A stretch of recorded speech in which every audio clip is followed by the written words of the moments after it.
I have completed most of the decent design review on this structure and adding a covering for this concrete patio, and this film will review those results hopefully as quickly as possible.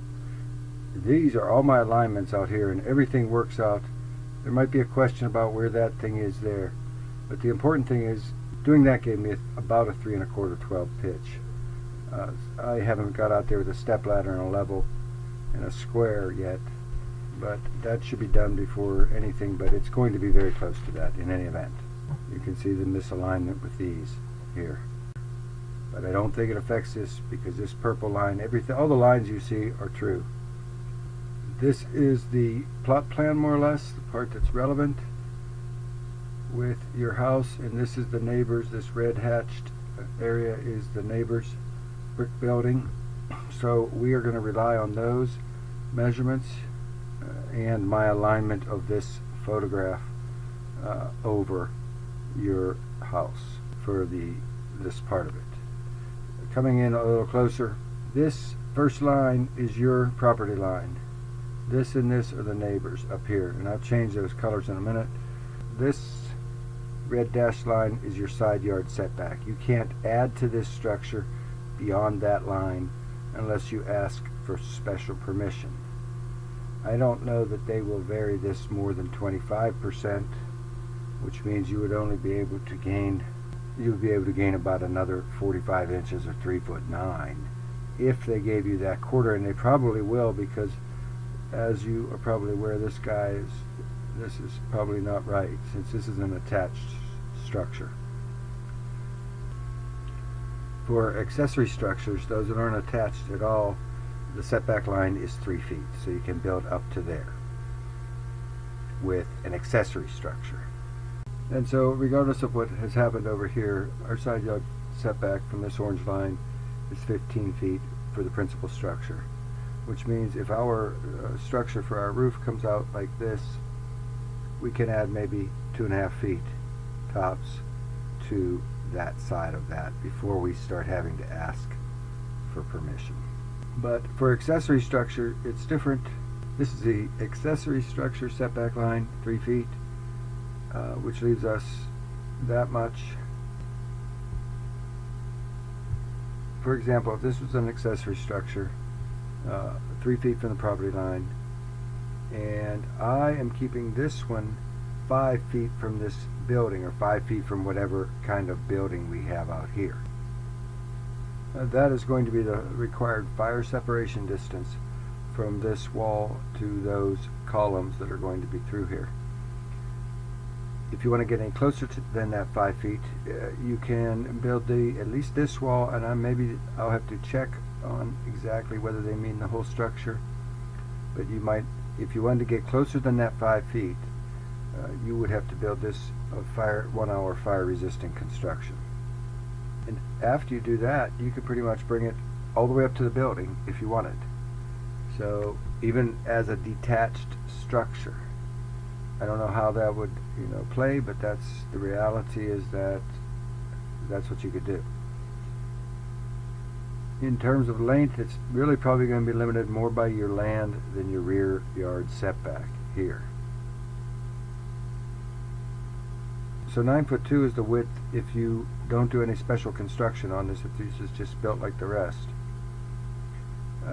Otherwise, by the time we account for spacing through here for the system and pathway and the gutter, about the maximum I can see on width on any kind of an accessory building is 11 feet. And I don't know where I got the idea for an accessory building, whether that came from you or Carl, because there was a boat trailer or some sort of trailer that was needing to be stored. And I think that's why I covered this briefly. But returning to the main project, which is this covered patio, I've completed enough of the exterior model to be able to work with it and interface it. Just the areas that mattered. And I feel like this construction is so nice here, and everything is so well put together, and I mean, that should be left in place regardless if nothing or everything is built here. in my opinion, if for no other reason than how well it works with this swimming pool. And one way or another, with a covering that large, with a pool this nice and large compared to what we have at this, or compared to what you have at this end, there's going to be a pathway up here. So that should be maintained, and I have maintained that in my work so far. Now, the existing patio is 21 by 27 or so, and because of talking about preserving this, and I really do think that this should be preserved. There are really just two choices, and one is to come out over it, and one is to stop short of it.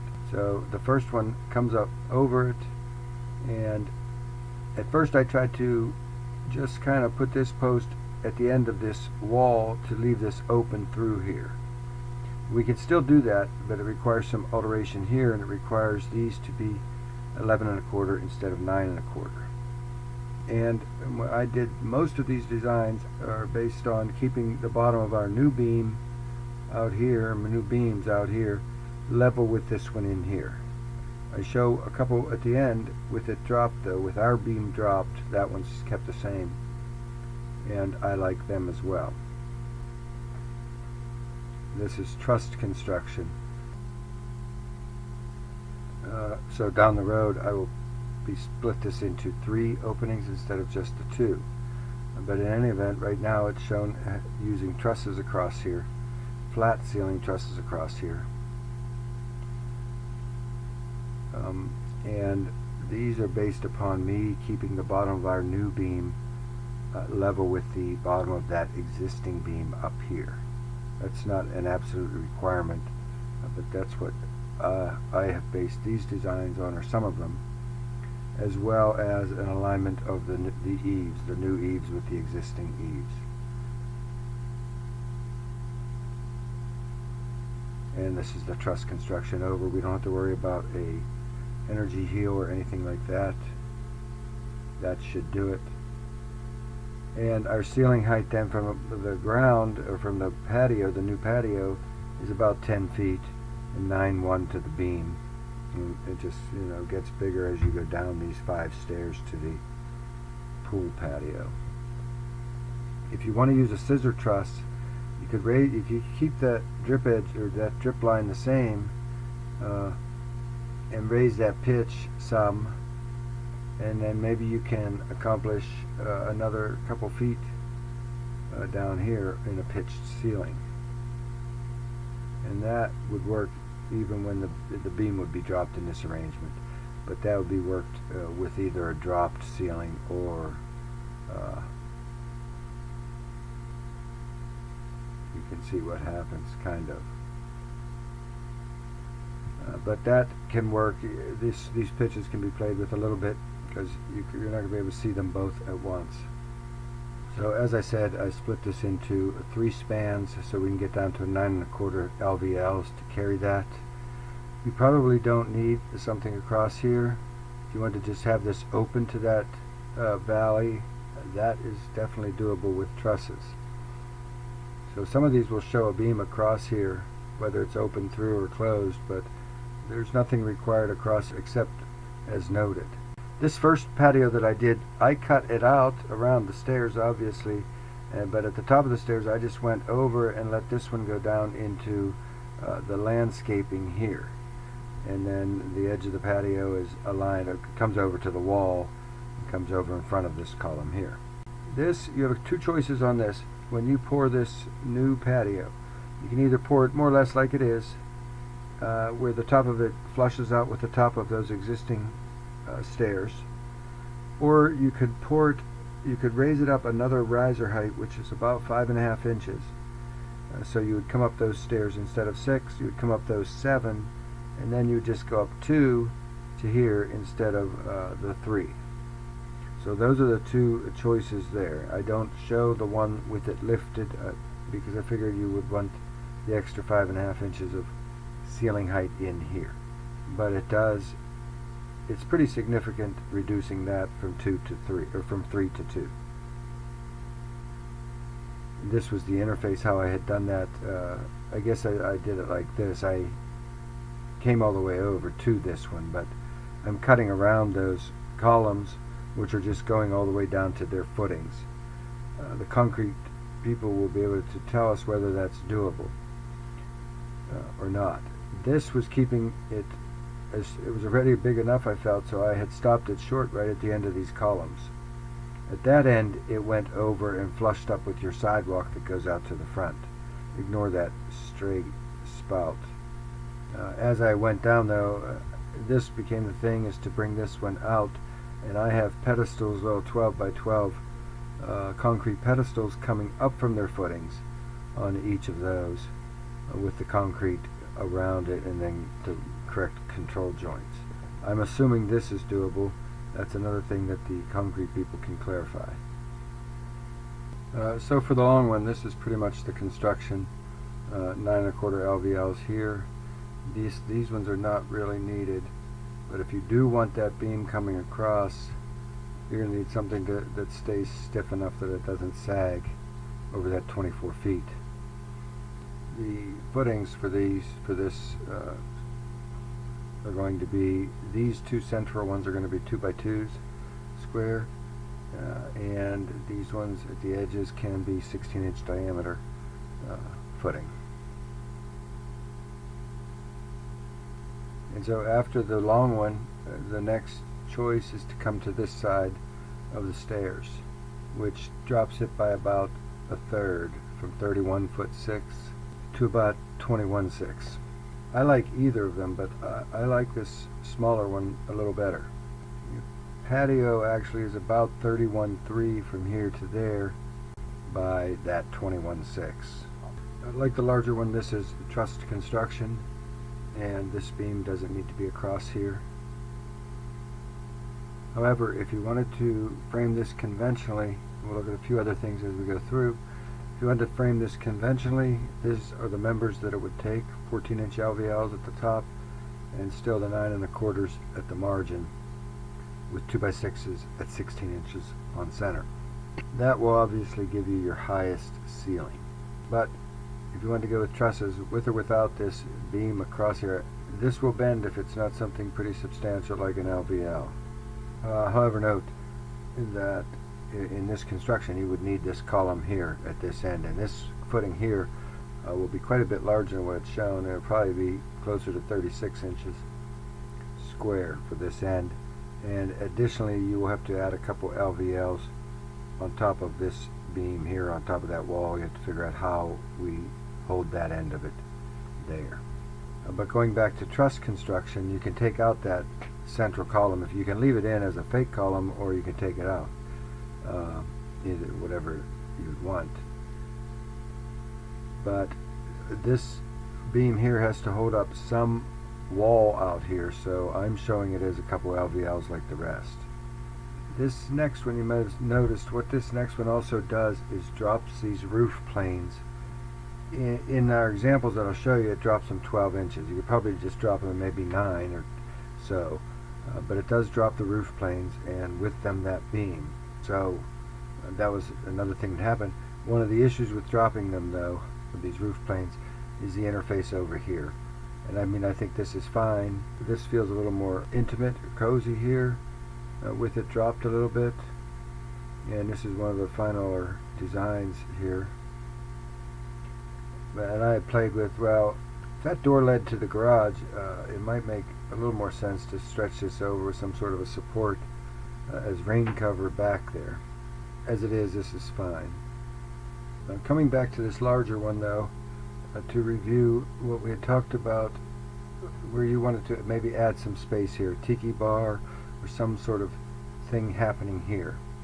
If you do that, you're going to have to either bring columns up to support it on its own, whether it's out here up to the point of that setback line.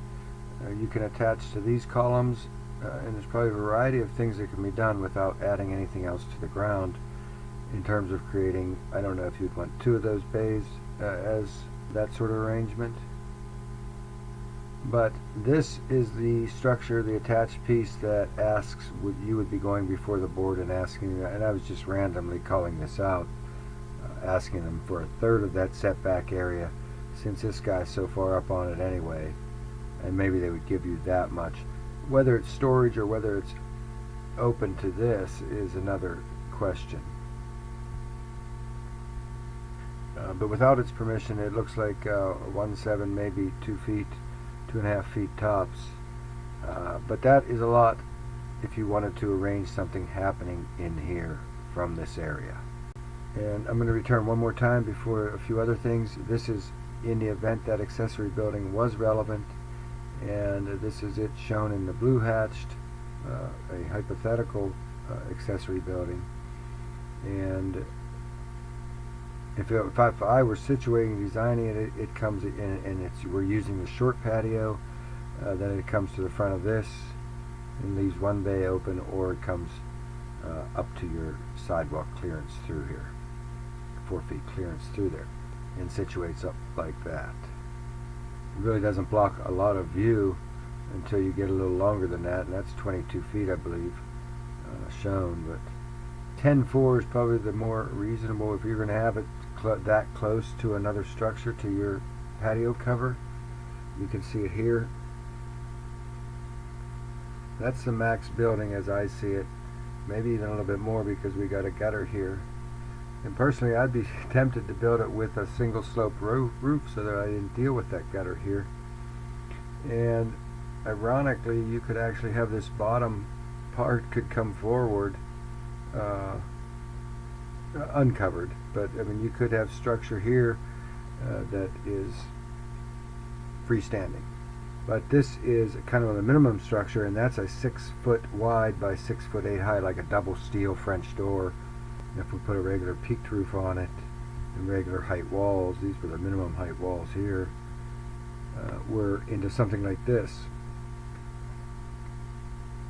That is a 7 foot wide door, and that's about as wide as you're going to get, which is about 8 foot wide by 7 foot high, and that's an overhead style door. There will be some special work that has to be done on these two little walls here if this is built. But finally, if we leave that under 200, if that's built and left under 200 square feet though, we won't have headaches about these. 10 by 22 is close to 200, so think about that. If that's even, I don't even know how relevant this is, and if it's entirely irrelevant, let me know, and I won't charge for what I've done with that. Coming up is a few photographs from the outside of various structures that have been put together for this. I like leaving these eaves. I mean, offhand, and first of all, I kind of like leaving these eaves aligned like they are elsewhere on the building. This building eventually becomes kind of, it has a patina and a history, and etc., and that is what looks nicest. But I don't mind it dropped at all either. At the end of the day, I think that is fine. And this was, if we were going to go to the board and try to get something back there, you know, it's something like that. But going down to this side of the pool and looking this way at these various structures for a minute, here's that same one that asked for permission, flat ceiling over with trusses. And this is building out as far as we can without asking for permission, and I don't know whether we do something on this side of this, whether some of that comes inside for more development or open like this. And this was kind of refining that, adding some of these same elements to that end. It's very long at 30 feet, and I don't know if you saw here, I was keeping that concrete pad back to the edge of the columns, and that should come out in front of those columns some more, and some more development here with what happens up there. You can see the alignment of the bottom of this beam with the bottom of that one there. So it keeps this as open as it possibly can be to this. This is pulling back from that 30 feet to the 20 feet. And I mean, when I say I like either of these, I really mean I like either of these, and I like either of them with this roof high like that and the flat ceiling, simply because of the style of the house. That really doesn't bother me too much. But if you want to go to a conventionally framed thing and get that high dramatic ceiling, you end up with something like this, where those are the 14-inch LVLs, a couple 9s. These ones can be just, because this is a column that's coming all the way down for that. So these can be just 2x10s here, and a couple of 9-inch LVLs through there. And wall here. I really like this one as a pavilion, as a pool feel, pool environment feel. And then this is dropping those roof planes, as I said, 12 inches.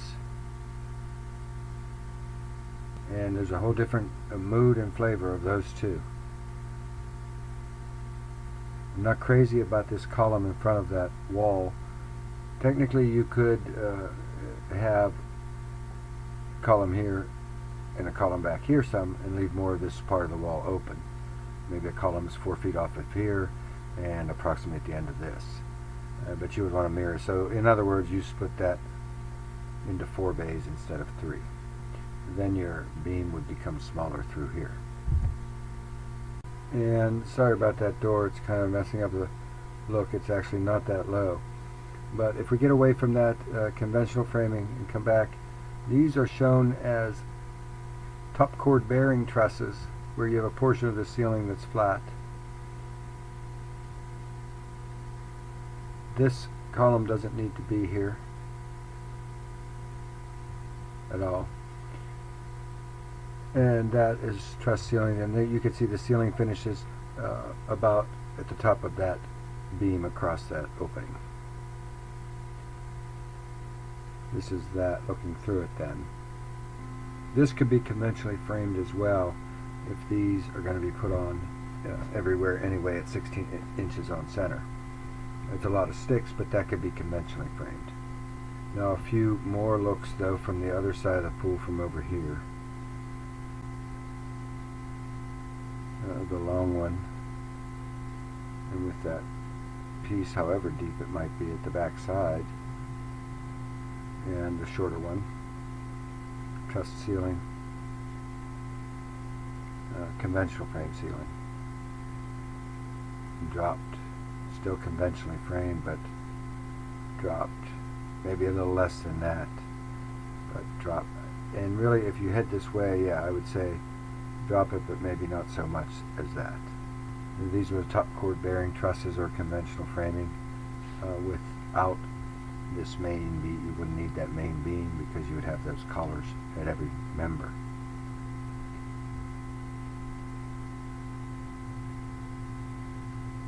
So that is that for now, and you'll have to let me know on some of this. Feel free to email or telephone or whatever to have it if you have any questions. Thanks.